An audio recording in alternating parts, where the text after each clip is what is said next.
Welcome to this Commerzbank webcast. The markets have accepted that the Fed is going to raise its key interest rate in December.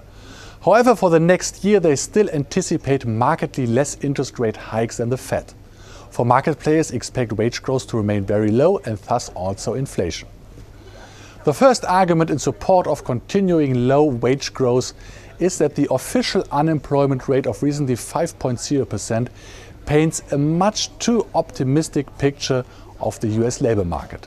While it is true that only 62% of Americans are now available in the labor market, the main reason for this decline in the so-called participation rate is the aging of the US population.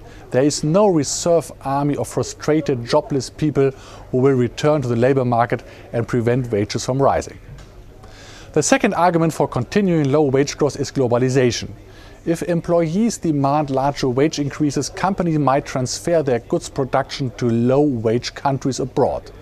However, only 8.8% of Americans are now employed in the manufacturing sector. Wages in the US are therefore determined by the services sector, which is, however, virtually unaffected by globalization. There is no international wage cap. The third argument, which suggests that wage growth will remain low, is a declining level of union membership. Only 11% of Americans belong to a union, half as many as 30 years ago. This has indeed reduced the bargaining power of US workers somewhat. However, with full employment, US companies will nevertheless have to compete for workers by offering higher wages. We expect wage growth to accelerate.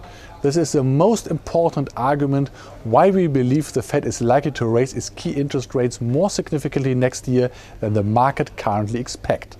This will provide further support for the dollar.